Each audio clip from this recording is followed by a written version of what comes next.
My name is Thorn Jones. I'm 35 years old. I'm a purchaser for Dynamo Specialty Distributing. We're kind of a Central Texas beverage distributor, and here to talk about my weight loss fitness journey. Yes. I'm here with Charlie. Man, Thorn, thank you for doing this. We are actually in Austin, which is where you are. This Right. is kind of where you live. How long have you lived in Austin? I moved here right after Corona hit, so Okay. March of 2020. Originally from where? Well, I moved from Baton Rouge, Louisiana, but I'm originally from Memphis, Tennessee. Awesome, man. And you've had some really great success. Just to kind of give listeners an idea of where we're going to end going in this journey. In the last, give me kind of the numbers, the stats on the last few months of your fitness journey. So in the last few months, starting out, I was at 275. I am a big boy. I'm 6'5", 275. And in the last 100 days, have lost 33 pounds. So it's down to 242. My cousin had an idea to start this fitness challenge with a lot of his friends and included me with it. And we kind of hit the ground running from there. And you've seen great results. So that's, I mean, to me, the reason I wanted to interview you is because you've accomplished something amazing. I mean, 100 days, 33 pounds, takes a lot of work. And, I believe that if we can share your story, it's going to encourage maybe somebody listening. Sure. But I also believe that by you sharing your story, it kind of holds you accountable to your story. Absolutely. So it's really a neat opportunity for you to kind of get to just share that experience and have it, for yourself, but also for others. So let's go back in time. You said big guy, 6'5", 275. Give me a little bit of that kind of like childhood, maybe the high school, junior high. Were you always a big guy? Did you play sports? I wasn't always a big guy. I played every sport I could. I played football, baseball, basketball. In high school, I played football and lacrosse. I was not always this big. I was actually one of the shortest kids in my grade up until kind of sophomore, junior year of high school, and then just gangbusters, shot up year after year, 4 or 5 inches a year.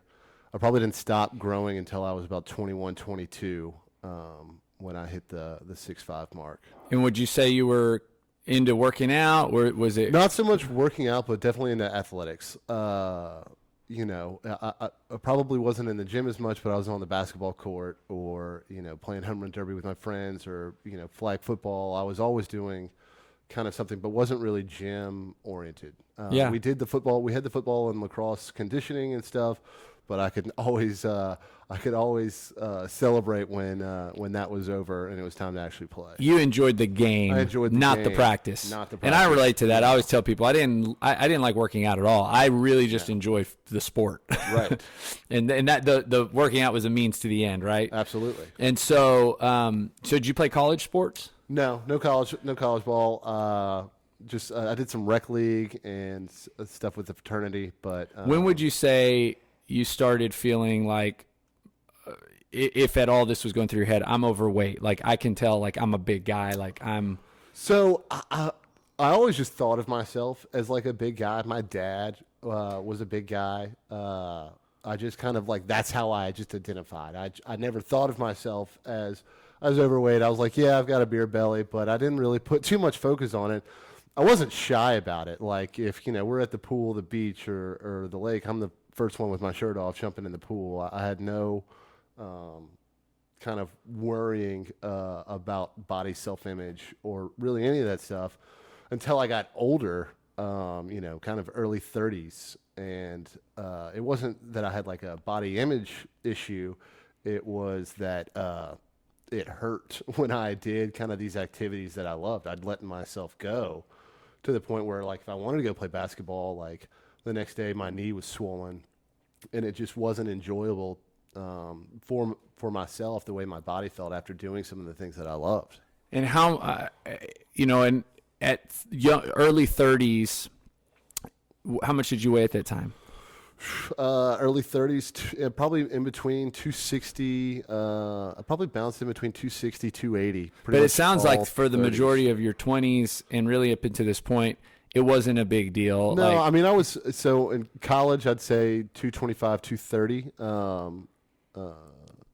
Probably post college up to 250. And then really it was like late 20s, early 30s when I started putting on more fat tissue. yeah, and I think everybody who has kind of this journey, at some point they experience this moment of, it's almost like you're awakened to the reality, because, health and fitness is not just about weight loss, and it's not just about looking great with a shirt off. It truly is about, like you said, like, not my knees not hurting when I'm trying to do something recreational. It's about body function, right? And at what point did you have this moment where you're like, okay, I need to actually pay attention to how I'm growing, how I'm aging, how I'm eating, how I'm gaining weight? Well, there's probably a few moments. I don't think there was one kind of just knockdown moment, but on my 34th birthday, was hanging out with some friends and family, and we'd been drinking, and one of my friends, we were a little sauced up and asked, because we kind of been egging each other on all night, asked if we wanted to wrestle.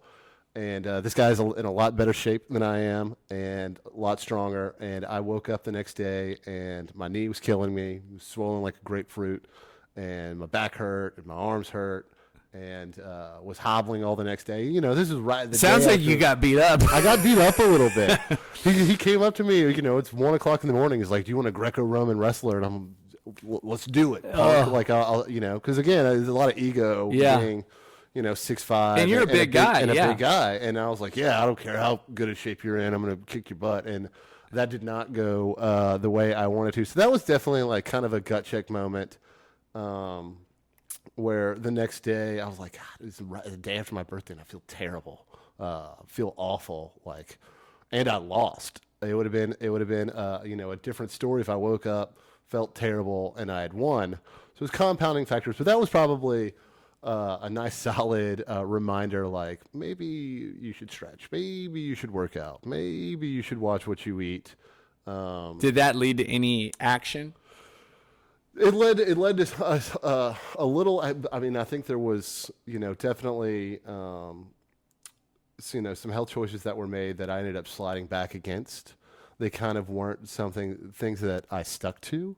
Definitely started stretching and taking better care of my body.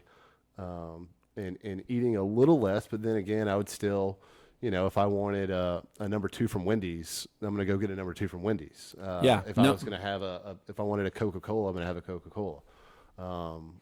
So like it wasn't enough of a motivator to where it was a lifestyle change. It was like enough of a motivator for a month or two change, and then kind of right back into my old patterns. And it sounds like the change wasn't even that drastic. Right. It was mild. Mild, yeah. And so throughout the year, because I know your 35th birthday kind of ignited this journey. Right. So throughout the 12-month period of the 34 age, what else? Was there anything else in that year that planted a seed of desire to change? I started dating a new girlfriend, who's wonderful. We're still together now, and she's a little younger than I am and has a lot of more energy. She's more outgoing than I am, and I wanted to be able to kind of keep up with her. And if it's Saturday morning and she wants to go, shop on South Congress or something, I'm like, I don't have the energy to go do that. Like, that sounds terrible. No, I don't feel like waking up early to go to brunch with your friends. That's just not something I have the energy or desire to wanting to go do. And so compounding with my 35th birthday and kind of this challenge that my cousin had come up with, and her really kind of motivated me to do better. To kind of put this on the forefront of my attention. So before we dive into the challenge and just the birthday, sure. What do you think? Because I think it's pretty interesting. 34 is not old by any means, but you're also not feeling like you did when you were 24. Well, I felt like I was, 34 going on 54. That's right. Yeah. And I think the story that you're sharing is a very common tale, right? Of, I'm going to say just the average person who does not prioritize health And here's the cool part. I mean, you've turned things around rather quickly and you're kind of on a new trajectory. Right. But what you're describing of just not wanting to go walk and shop, not wanting to just do, and, what do you think it was that never really triggered this in your 20s or even before this? That's a tough question. Just thinking back on that, I'd say maybe just like a general apathy toward that. It wasn't something that interests me. I would say that I'm an extrovert slash introvert, where like I definitely enjoy social situations and things, but the parties and stuff I love. But I like the kind of like schedule of that. Like I know I'm going to a party. I can gear myself up to go be social, to go be that. But if it's some spontaneous yeah. thing, like I didn't schedule that in kind of my introverted selfness, where I have the energy or the desire to be a part of anything around other people. And how do you think being healthy, both with exercise and nutrition, help with that? Like how can you notice a difference? Instantly you notice it. It's kind of like a mind clarity. It's an excitement to start the day. One thing that stuck with me is it's almost impossible to have a bad day after a good workout. And I truly believe that. And so far for me, that holds true. Every workout I've had in the last 2 months, great day right after it. It's awesome. Yeah. Okay, so when was your 35th birthday? 35th was September 25th. Okay, which is, I guess, when did the challenge start? So the challenge started about the second week of August. So about a month. So that's I'll take a little extra credit for that 33 pounds I lost. I really did that in about 60 days, not 100, because I didn't really start until I didn't start working out. I changed my diet immediately. So frame out the challenge, frame out your participation, obviously how you got into it. Sounds like you started but weren't committed. Sure. Give me like the framework of that. So the challenge was presented to me in that, we'd have competitions and goals, and it was, total fat pounds lost was going to win a prize, and total kind of body transformation, lean muscle pounds gained along with fat pounds lost. For another prize. Every guy in the group had to buy in for $200. How many guys? We had about 20 guys to start. Okay. I think maybe 12 of us finished it. Okay. So, there's some injuries. Some guys had to bow out. It's nothing against them, but I was on the younger side. This was kind of an older group. Guys, closer to 40, 45 than me. I was on the younger side. So 35 to 45 in age. 35 to 45 in age. So it got presented to me, and the way it was set up was you have 100 days for this challenge, and your day one is you go get a DEXA exam. So we went and got DEXAs, which measure everything from bone density, lean muscle mass, fat pounds, all of that. So you have kind of a baseline to start with. You did that the second week in August. I did that the second week in August. When you got your results, did you have any thoughts? I was like, oh my God. Because when I got my results, I hadn't weighed myself in probably 2 years. I had no idea that I had that much, fat pounds. I was, 35% fat body weight. That was it was a nice sucker punch to the gut. Kind of reading that. I will tell you what I found funny on the DEXA test, and this is maybe just something to laugh at about America, but I was listed as obese 1.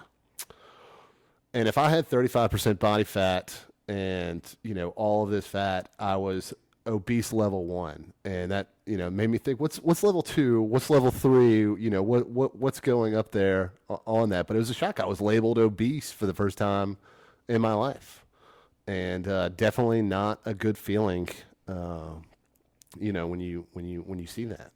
And so when you say obese level 1, does that mean level 2 is higher than level 1? And Level 2 is, yeah.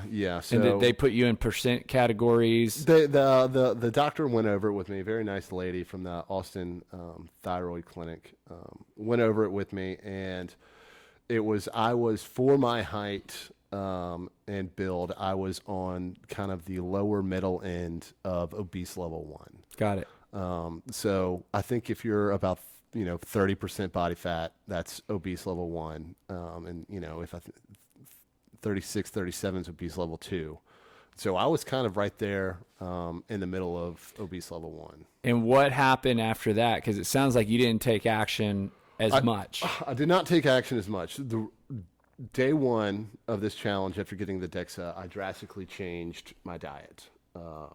No fast food, no Coca-Colas. All my food was bought, prepared by me or my girlfriend. Nothing but baked chicken and veggies. Throw in a sweet potato for a little bit of taste, but drastically changed that overnight. I stopped eating after 8 p.m. I'm not going to have any kind of dead calories just sitting while I'm not moving around anymore. I started eating breakfast. I never ate breakfast. Did you come up with this stuff on your own? Oh, yeah. I came with this stuff on my own, probably talking to some friends and stuff who were really into fitness on how kind of they regulated it. And it was really just an attempt to kind of restart my metabolism and cut down on all the stuff that I knew was, unhealthy. Kind of the obvious mistakes just the obvious you were stuff. making. You know what? Don't have fried chicken for dinner, or maybe skip out on the fast food. It's not the best to get a milkshake with your burger, because I never really limited myself to what I was eating. If I wanted it, I went and got it. Yeah. And so did that give you any initial results? Or I lost probably right off the bat. I lost 15 pounds in the first month just changing diet. Now I think it's all water weight. I don't think it was really a lot of fat pounds, because I didn't feel like there wasn't kind of that feeling of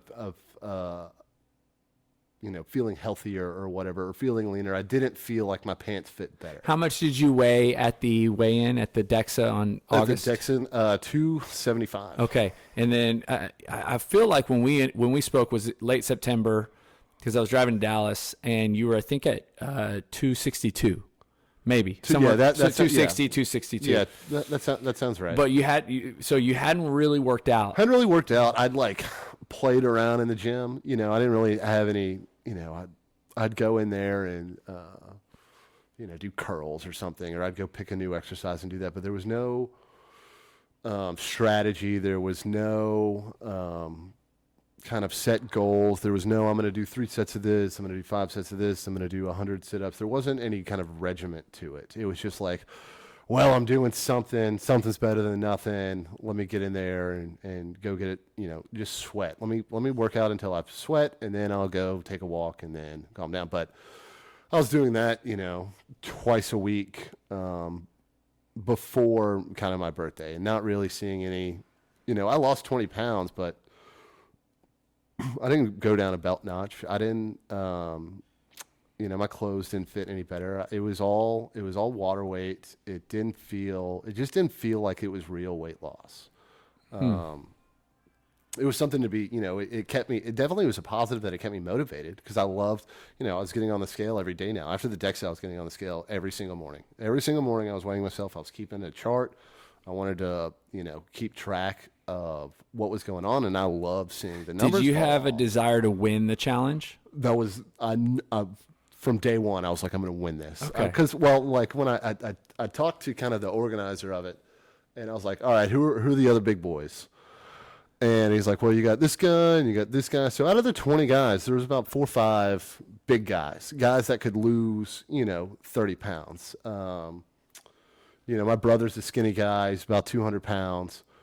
He can't lose 30 pounds. He'd have to cut off a leg to lose 30 pounds. So there's a lot of those guys who are already, pretty fit doing this challenge. And the structure was where they would actually have the opportunity to do well because yeah, they were going they for could the lose overall. fat, gain muscle. Yeah. And then you potentially could have the best opportunity for losing the most percent body fat or percent weight, correct? Yeah, most fat pounds lost. That was my target from day one. I wasn't concerned with what I maxed out on the bench press, but I was concerned with daily working out and losing weight. So by the time it was your birthday, did you feel you were on track to win? No. Even though you had lost a lot of weight? No, I didn't think I was on track at all. But it was kind of a blind, and I kept telling myself that, like, you're not on track. You need to keep going. You need to do more. But I had no idea how the other guys' results were doing. I had no idea how hard everybody else was working out. I kind of, kept it double blind. I didn't really share how I was doing, except with my cousin, who was kind of the organizer of this. So what percent in the first part? What percent of your motivation to eat better and give attempt at these workouts was for the challenge? And what percent would we say is other? Because other motivation could be, oh, well, I just want to be healthy, and so the fitness aspect of winning the challenge, that was important to me. But it was more than that. Like, I wanted to win the challenge. That was important to me. But it was also important to me that this become like habitual. This is a lifestyle challenge. The challenge may have ended right before Thanksgiving, but for me, it's still going. Did you realize that in the first month? No, I didn't think about it. At the first month, I was just concentrating on the things. I was, keeping things compartmentalized. I was focused on food. I was focused on not drinking Coca-Colas. I was focused on kind of the smaller aspects that I was building upon. I wasn't really like. In that first month, I don't think I was dialed in as I should have been. So what changed? Or when did it change? It changed the day after my my birthday, and this is a great motivator. My cousin's wife came up with the idea for my birthday present. They were going to get me training sessions with a personal trainer, workout sessions, and so you actually recommended somebody here in Austin. Let me give her a shout out, Carrie Kepler. She's amazing. Worked out with her this morning. So started seeing her, and we, that first kind of workout we had was more of a consultation and then / workout. Let's talk about where you're at, how you feel, what your goals are, and then let's get you there.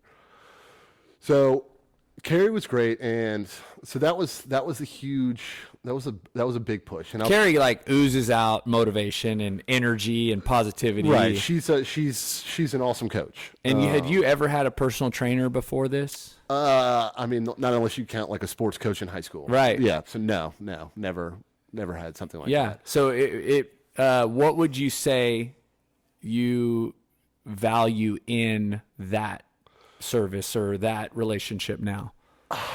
The accountability is a huge thing. Carrie is gonna be there at 6:30 in the morning to work out, and Carrie's there. This is her time too. She's busy. She has a family. She has friends. She has a life, outside of what we're doing, and I didn't want to feel like I was wasting her and my time by sucking. Yeah. So accountability, big accountability. time. That was another thing. She also gave me a lot of great tips for nutrition, and some of those were a little challenging more than others. I talked to you about this before. Big guy, started this thing off, and Carrie wanted me doing 240, 250 grams of protein a day, and eating, a certain amount of calories. And, I talk about how when I was eating anything I wanted before this challenge, I still don't think I was eating a lot, because you can go get a number 2 at Wendy's and it's 1,200 calories, but that might be all I eat for the day. And so I was maybe eating, 1,600 calories a day, but not losing before even this diet challenge. And so like, I wouldn't say that I was overeating. I was eating garbage food and I wasn't working out at all. And Carrie kind of helped me with the nutrition guide, gave me some points on what my carb and fat and how did protein workouts look different pre-carry and post-carry?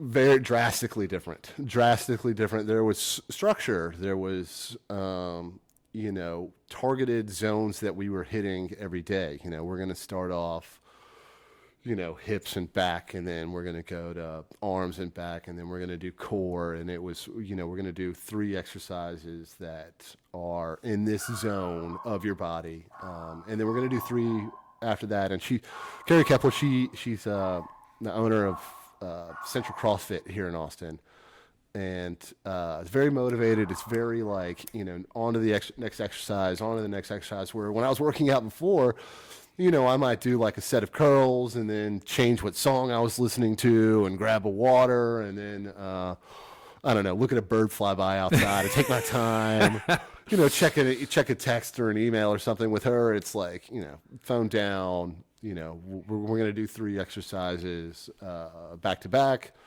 grab a glass of water, 3 exercises back to back, grab a sip of water. So it's very much more regimented. So workouts definitely improved. Absolutely. Nutrition sounds like it improved just from the conversation. I got really serious into my nutrition. I was counting everything. I was weighing everything. Everything I bought from Whole Foods, or I'd buy Snap Kitchen, prefix meals where I could count the calories and the carbs and the proteins on there.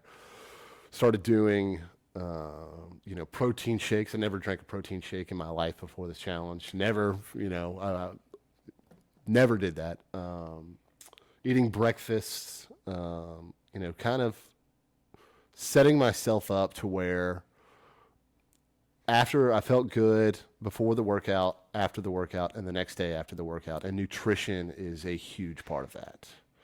Now, there's another piece to this between you and me, the conversations we had of alcohol being removed at one point. That's a huge factor. Yeah. And when was that? Huge factor. So I stopped. That's probably the line in you can say line in the sand where you could say I got serious was the day after my birthday. I went dry. September 25th is your birthday? September 25th. So you and Danielle have your conversation on your birthday? Right. She kind of says, "Hey, we want to help. We want to do this. Well, we want to help this. This is, this is the best thing." And to tell you the truth, that I was hesitant into the whole idea of the personal trainer, mainly because I'm just pig-headed, and it reminded me of something that my grandmother used to do growing up. She would for Christmas or birthday, she'd go get me a really nice, button-down shirt or a new polo shirt, but it would always be one size too small. It would always be like, here's a little bit of motivation for you. And I'd be like, forget you. Like, I can do this on my own. Like, whatever. And I thought, going into it, I thought the same thing about getting a personal trainer. And I was wrong. I was dead wrong. And after the first workout session, I knew immediately, like, this is So did you initially push back on that idea? Yeah. Oh, yeah. So Danielle had floated this idea of the personal trainer by, I think, my girlfriend, who ended up spilling the beans to me. And I was like, absolutely not. Like, no way. Like, I can do this. Because we're already a month into the challenge, and I've already lost, 15, 20 pounds without the personal trainer, but I haven't really been working out. I was like, no, I can do this. Like, I got this. And I was wrong. Because there's I think for me especially, when I started, this diet and working out, I lost that weight initially, probably in the first, 2 weeks, 2.5 weeks. So in that first month, I say I lost, 15 pounds. I lost that in the first 2 weeks, but plateaued. That's why I said, like, it felt like it was water weight, or, not really serious fat pounds lost. Yeah, so you needed some help to keep moving the ball forward. I needed to keep going. Yeah. I needed to keep going, and I needed to keep being pushed. If Danielle, listen to this. Danny, my girlfriend's name is Danny. Thank you. I was wrong. You were right. There you go. Hey, you got it on video, audio. So there's all that. Yeah, evidence is locked. So how many days did it take for you to kind of shift perspective from the initial proposition or gifting to saying, okay, I'll do it? I'll do it. I went to lunch with Danielle, and I trust her, and she told me I was being foolish, and I was like, "You think so?" And she's like, "Yes, trust me, this is the best thing for you. You're being foolish." And I was like, "Okay," and it was kind of like my trust in what she had to say on it. They're both super active people, live a very healthy lifestyle, and they wanted the best for me. And this was, a huge part of that. And I feel like even for the person listening to this, man, this happens a lot too for others, right? It's like, hey, whether it's an encouragement to maybe become healthy, but it's out of love, right? It's like, we love you enough, fill in the blank, whoever it is, whether it's a sibling telling a sibling, a parent maybe encouraging, a child, or a child encouraging a parent, right, or a spouse encouraging a spouse. In this case, obviously it's a cousin encouraging a cousin. It's, we love you enough to tell you, hey, we want to help, and we believe this would change your life. Yes, that's exactly what happened, and it did. So after you accepted, you said yes. What else changed? Food, exercise, but it sounds like perspective, and then the diet I'd already been on for a month, and I tightened the diet, but I was already eating very healthy. It's chicken breast, broccoli, sweet potatoes, salmon. I cut out red meat. I cut down salt. I cut down, pasta and just unhealthy things that I was eating. That changed, but I tightened it. I started, weighing more things like, no, I'm not going to have that second chicken breast. That's eating healthier, but I'm going to have that one chicken breast. I'm going to kind of limit yourself. And that wasn't easy, but it definitely wasn't the hardest thing that I changed myself. And just to give you a background, before I moved to Texas, I was a bartender in Louisiana for a decade. That is an unhealthy lifestyle. Number one, Louisiana has the best food in the country. And so if I want to go have fried catfish, etouffee, whatever, it's the best food is half a mile away from my house. Number two, I was working, crazy hours, 4 p.m. to 2 a.m.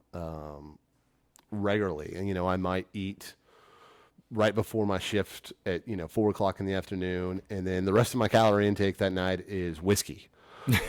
So I'd gotten into that lifestyle where I was eating one big meal a day, and it didn't matter if it was Wendy's or Papa John's or whatever, and that was all I would eat. And then the rest of my calories were whiskey and tequila.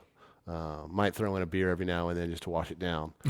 But so the biggest kind of change after that kind of talk with Danielle was in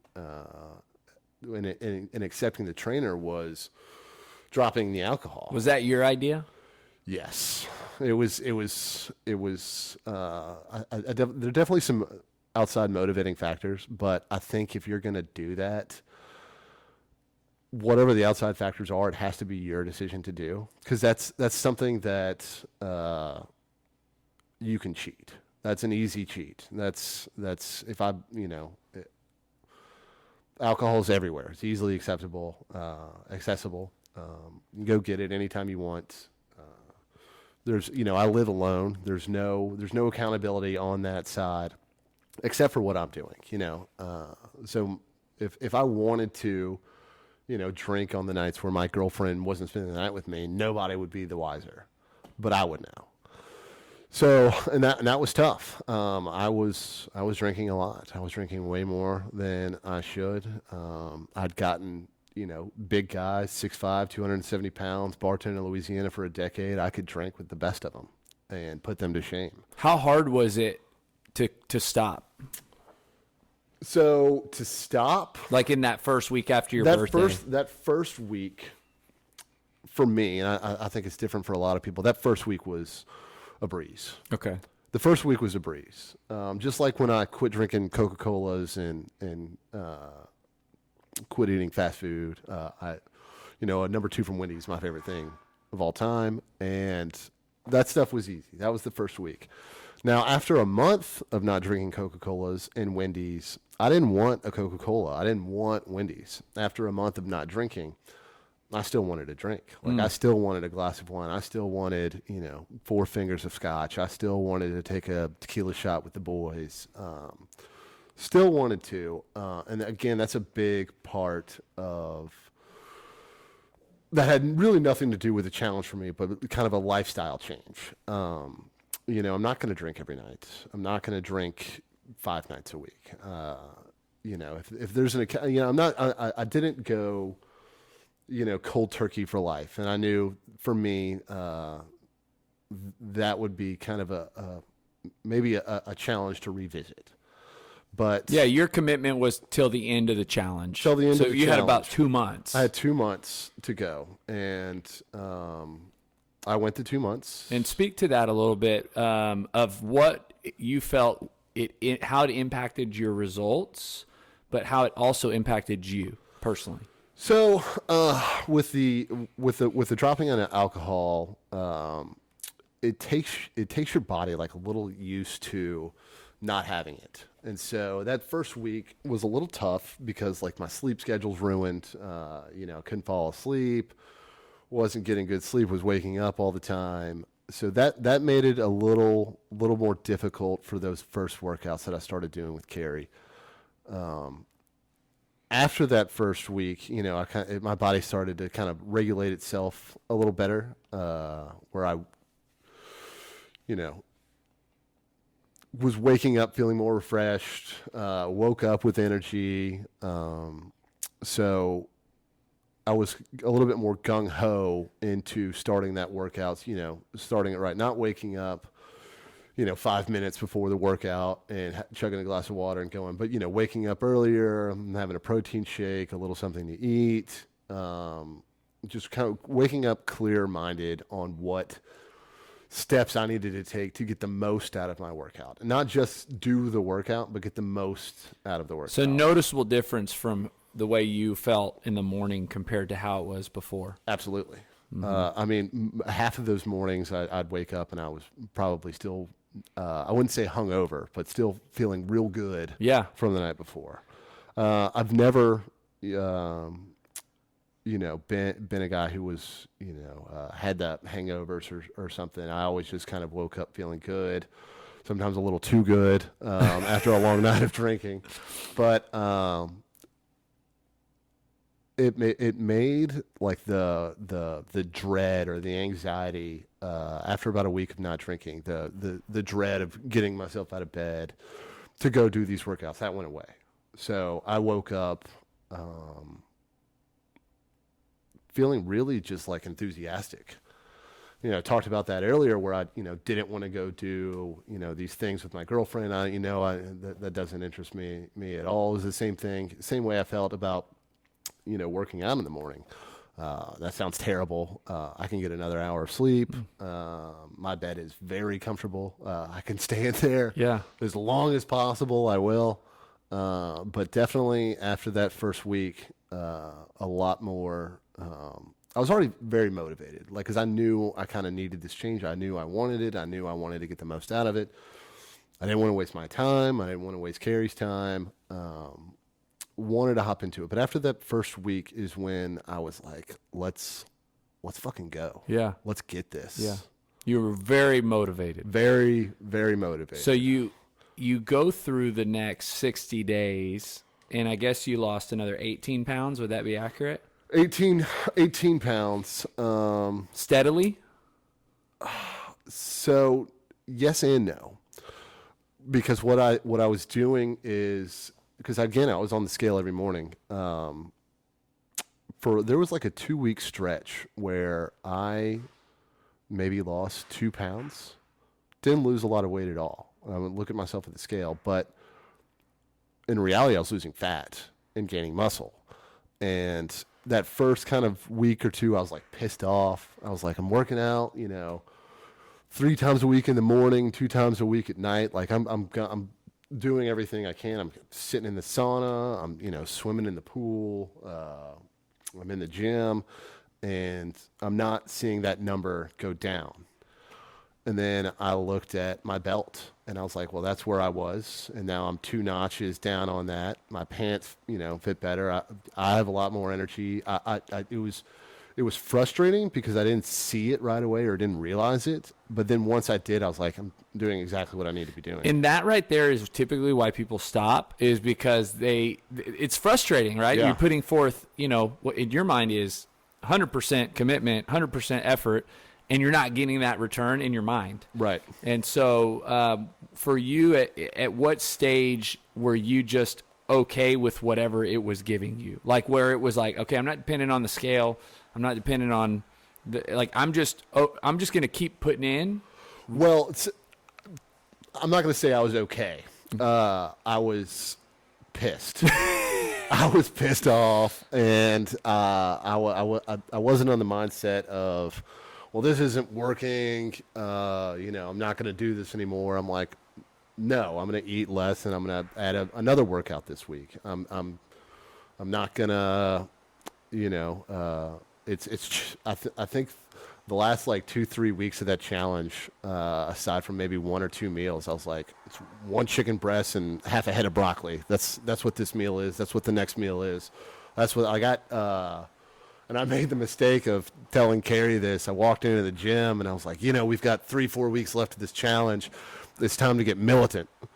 And that is the wrong thing to tell your trainer. You do not want to tell your trainer that you want to get militant, because she was like, all right, I love it. Let's pile on. I'm like, what did I do? What did I do? But yeah, we stepped it up, and then I made, I was getting so frustrated at that scale, not at myself. I was getting frustrated at the scale. I was like, that scale's wrong, Yeah. You go to hell. So the last 2-3 weeks of that challenge, I didn't weigh myself. I didn't want to look at it. I was like, I'm just going to keep doing what I'm doing. It's an outside factor that's upsetting me. I'm going to stay this course. I'm not going to look at it. So before my final DEXA, the last time I'd weighed myself was about 3 weeks before, and I was at 252. I was at 252, and it was like, it's chicken and broccoli, salmon and broccoli. I'll treat myself to asparagus tonight. Treat myself. I might, I'm having dinner with my girlfriend, so we'll have quinoa or something. Yeah. Like those were like the extras. Love it. And I didn't look at it. And then, my 100 days was up, and I went and got my DEXA. And I don't know if I told you this, but you might find this funny. I'm getting my DEXA, and the first thing they do before you take get on the DEXA machine is they take your weight. And the scale kept bouncing in between 242 and 243, and I just like stepped off the scale. I pointed at the doctor and I said, "You saw 242, I saw 242. You're writing down 242." Because that 1 pound, like, it just meant like the world to me that in that last, 2-3 weeks that I like that even 10 pounds without looking at it. It meant so much to me. To where I was like, no, it's not 9 pounds. It's 10 pounds I lost. Write it down. Yeah, and I was like, all right, I saw it. I said, you're right. It was going back and forth. That's I'm not gonna. It's not 242.5. It's 242. We'll go on we'll slide down that whatever half pound or whatever it was. Was this the same doctor that you met with the first time? It wasn't the same doctor. It was the same clinic. So Okay. that was one of the rules in the. You had to go to the same machine. Whoever you went to your first one, you went to the second one. So there, even if there's some, And the 1 or rules 2 was degree, on your 100th day, 100th you had to day, scan. go get it, So what yeah. was your body fat at the end? So I went from 35% body fat to 32% body fat. Awesome. And what's the category? Is it still obese 1, or how do you know? We didn't talk about that. And frankly, if the guy had said obese 1, I probably would have just stopped listening to it, because I didn't. After like the weight loss and continuing the goal, like I didn't give a shit what category I was in. I was like, I'm on the track I want to be on. 33 pounds. I don't want to. The negative factors that helped me kind of start this kind of weight loss are not the same negative factors that are pushing me to continue it.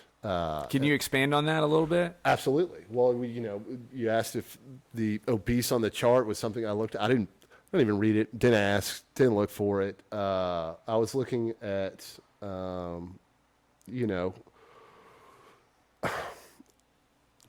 I have these workouts, can I do that hour with Carrie in the morning? Can I go do another hour at night? Can I continue to eat right? Can I continue to do these things? Can I continue to wake up feeling better? Those are the factors I'm looking for. I'm looking for the positive factors that I'm getting out of these workouts and this nutrition. I'm not looking at the negative factors of my own body that were pushing me to do it in the first place. Complete mind shift. I'm not looking at like, you fat bastard, you wear a size 40 pants, you need to tone that down. I'm like, no, I'm going to go buy a new belt, and then in a month from now, I'm going to go down 2 more notches on that belt. And isn't it interesting? You're speaking to something I think happens. It's that battlefield in your head. Yeah. That you have kind of positive affirmation, negative affirmation, and what voice are you choosing to allow to kind of manage your decision making? Yeah. And talk to you every day. I mean, you have to be your own motivator. It certainly helps to have people who, can help you be accountable, but you're accountable to yourself. This isn't like, I'm not an NFL athlete or an NBA athlete. Like I'm not having, fans out there being like, Zion put on, Zion Williams. Oh my God, he put on 20 pounds, on ESPN, they're calling him fat. Nobody's out there doing that for me. It's all kind of how I talk to myself. Yeah. You're the CEO of Thorn's Health. Right. And, ultimately you're right. Like you've got to motivate yourself. You've got to make the decision to, absolutely eat healthy, show up to workouts, absolutely continue to making the disciplined decisions. Yeah, and, the challenge was a great motivator to start. I love it. I've been actually talking with some of the guys, and as soon as we get done with eating turkey and stuffing for Thanksgiving, and now that we're past Thanksgiving, we've got Christmas coming up, we're gonna do it again. So that ended 2 weeks ago. Ended 2 weeks. Yeah, I got my DEXA. I want to say it was the Friday before Thanksgiving. So has anything changed? Well, I will tell you this. I might get a hit out of this. My girlfriend was like, now that you're done, with this DEXA, can we, eat something besides chicken and broccoli? And I was like, yes. And she goes, I will take you to whatever restaurant you want to go to in Austin, to celebrate this kind of being over. Because we hadn't gone out to dinner in, 2 months. And she's like, where do you want to go? Any restaurant in the world in Austin. Austin has, some of the best restaurants around. Where do you want to go? And I said, Waffle House. I want to go to Waffle House. I want bacon, eggs, sausage. I want biscuits. I want like a good old the full country. experience. I want the country breakfast. The Tennessee breakfast. Waffle House is a staple in Baton Rouge. Waffle House, yes, Waffle House. But to give you an insight, yesterday for lunch was chicken and broccoli. The night before was chicken and broccoli. The lunch before was chicken, spinach, and sweet potatoes.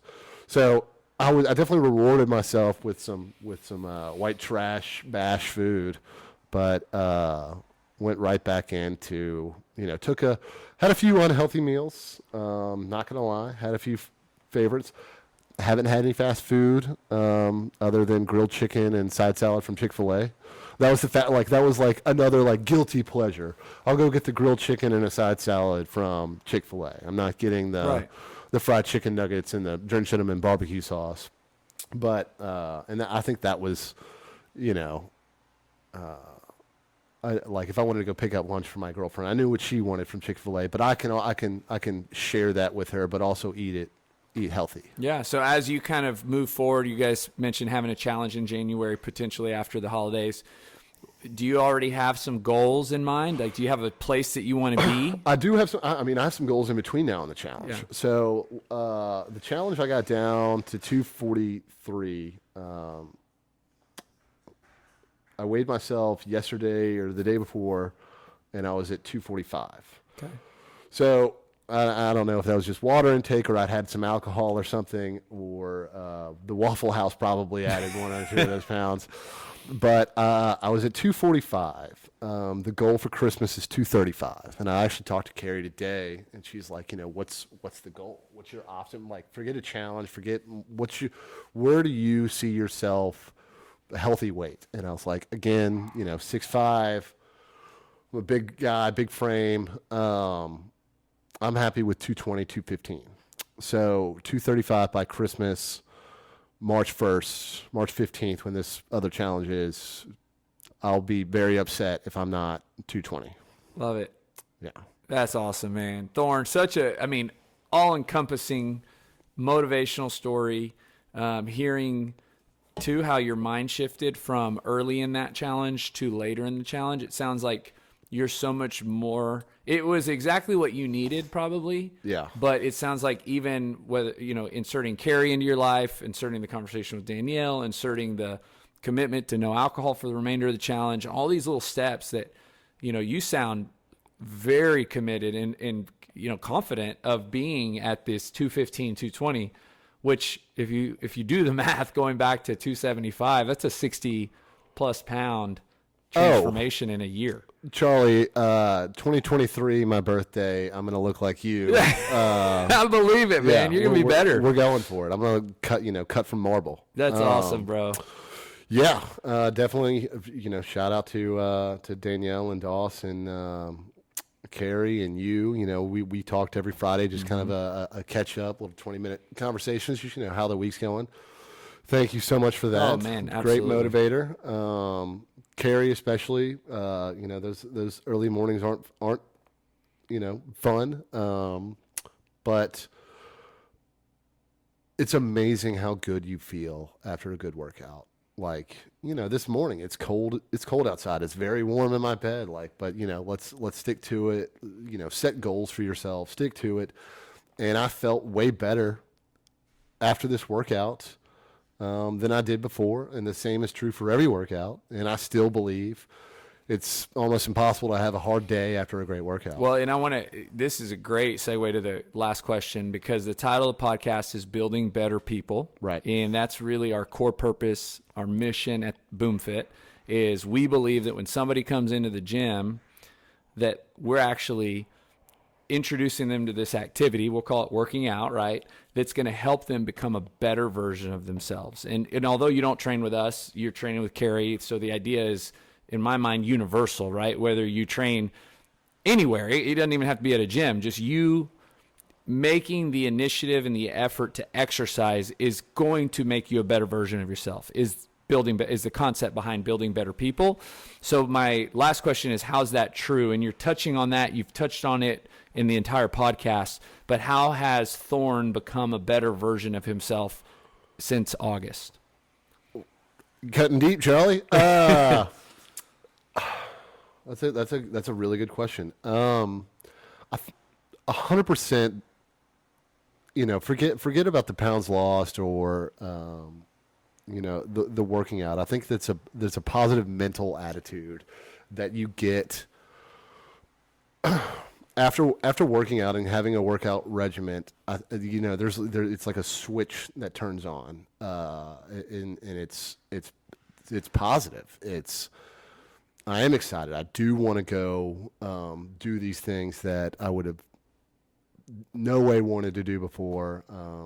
Going to a charity event at 8:30 this Saturday morning that, you know, I might have found every excuse to sleep through last year. It's a positive mindset that I didn't fully have before this, and it's seeing, goals, being accomplished, and I think that's, a huge part of it. When I first started working out with Carrie, she's like, well, let's talk about where you want to be. What, how do you want to do this? And I set this goal for 245 by the end of the DEXA. I beat it by 3 pounds. Wow. She asked me what my goal was now. I was like, Christmas, I want to 235 by, March 1st, 220, 215. And having those goals set up, that all just extends into every other aspect of your life. You're more, concentrated at work. Thank you, Dynamo, for letting me have this afternoon off to go do a podcast. When I told them about that, they're like, yeah, that sounds right. Yeah, you should go do that. That's awesome. So we, it's all encompassing. I think I'm really a better person, for doing this. It's awesome, Thorn. Yeah. Proud of you, man. Thank you, Charlie. Good job.